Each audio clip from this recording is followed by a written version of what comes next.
Hey guys, Trail Mama here. It's day 86 of my Appalachian Trail journey. So I'm in Maine.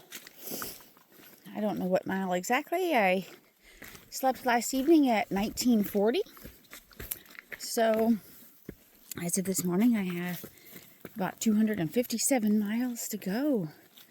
Wow. So I wanted to share a little bit of the trail with you. This is the mildest it has been for quite a while. Oh my. It's been so rocky and rough and wet.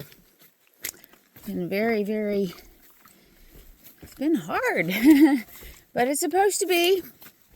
So anyway, but I thought I'd share a little bit of it with you while it's not quite so crazy.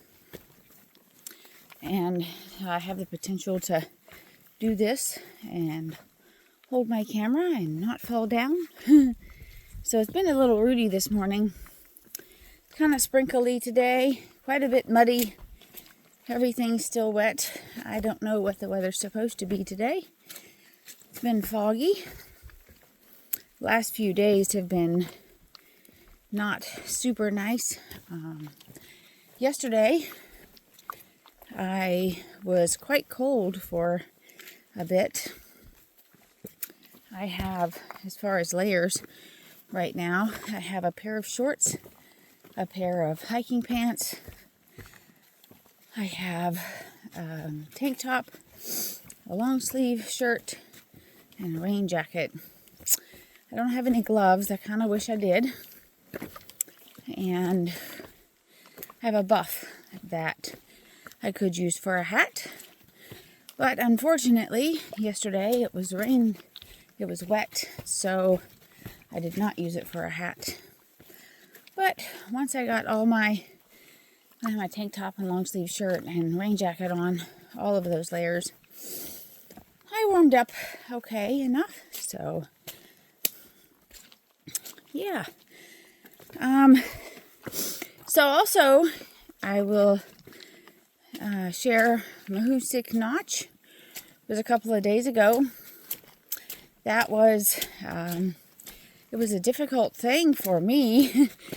Some people love it. It's the hardest mile on the trail.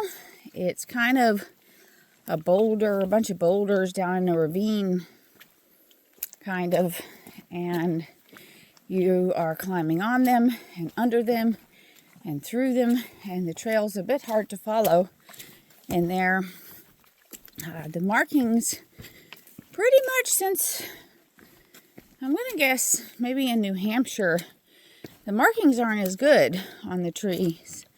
However, like right here, I mean, I can see where the trail is, but the markings aren't as good. And when you're going through, like, the big boulder mess that was, not being able to see the markings definitely produced a lot of anxiety for me. So anyway, but I got through it and I didn't fall. I didn't get hurt. That was one of my biggest concerns in there, is because it was wet. The rocks were wet. And then I was kind of afraid of getting hurt, of slipping and getting hurt. But thankfully, that didn't happen. Just being alone brings a different layer of anxiety, I'm going to say, to this. So, you know, the possibility of slipping while I'm trying to crawl through a crevice, and maybe it's not even the right crevice. Maybe I'm not even on the trail. And then who knows if anybody's going to find me for a while. You know, it's kind of like that. So that's a part of this for me. And working through that is a pretty big thing. I met a guy who was going southbound at the very beginning. It was the beginning for me, towards the ending for him of that. And he was like, "Oh, I'm channeling my inner rock climber." And I'm like, "Oh, I'm trying not to pee my pants." And he was like, "Oh, are you okay?" she's like, there were some people up ahead. I can go back and get them and ask them to come back and do it with you. And I'm like, no, it's okay. I need to work through this. And so I did, and got through it. So that was good. But anyway, even beyond that, there's been places where I've climbed up pretty much the face of a mountain that could, in some circumstances, require equipment.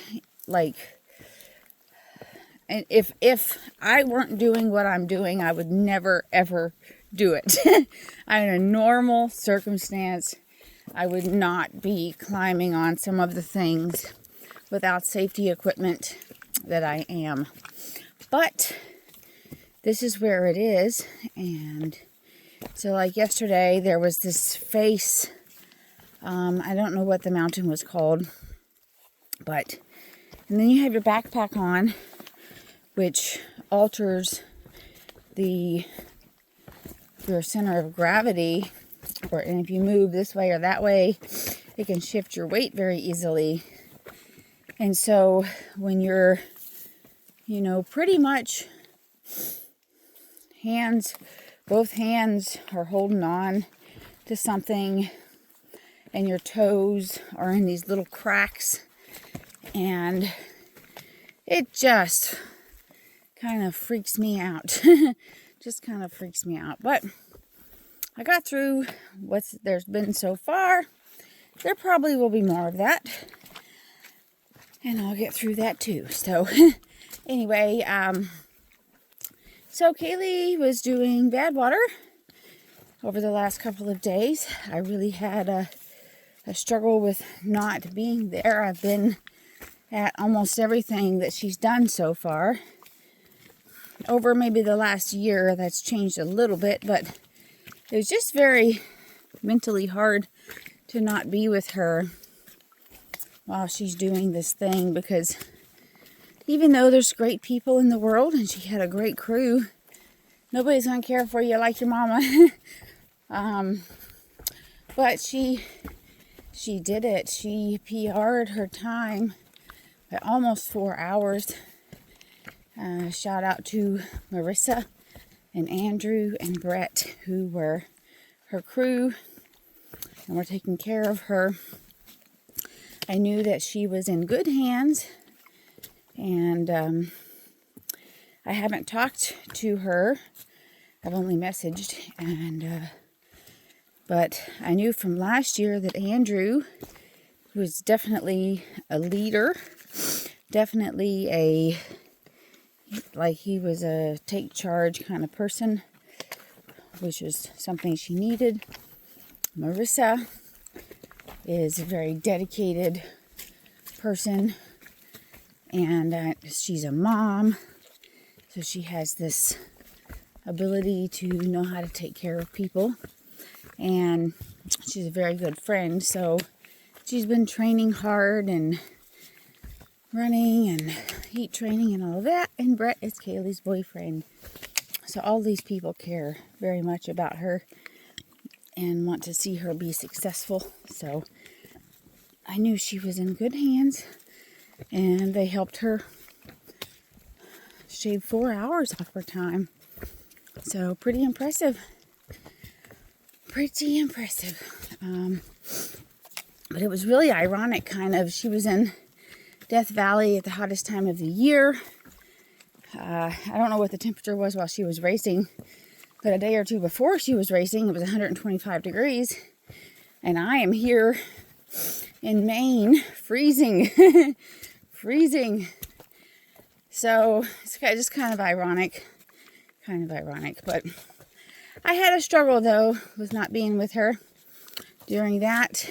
And but it is only a short time, and she got through it, and I got through it, and both chasing some dreams, so that's great. My daughter Carla was updating me.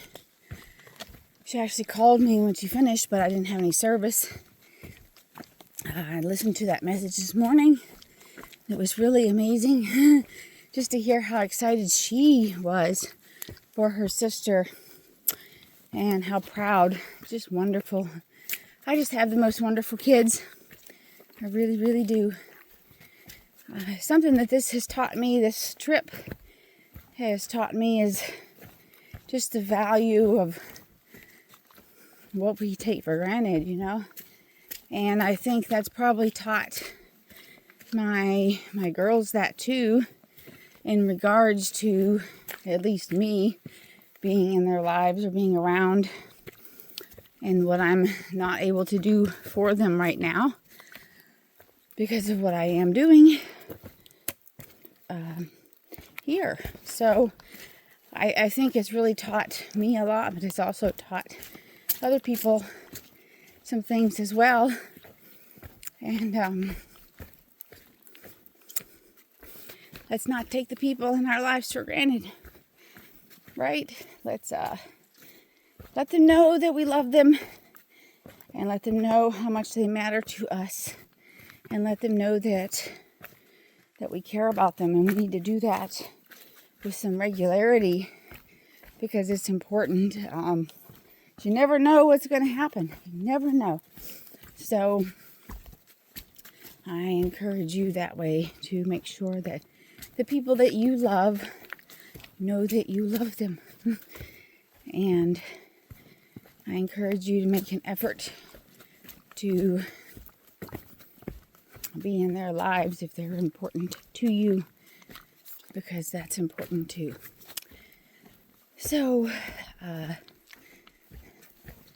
yeah. Let me see. Is there anything else I'd like to share this morning? I don't know. I do apologize for not making as many videos.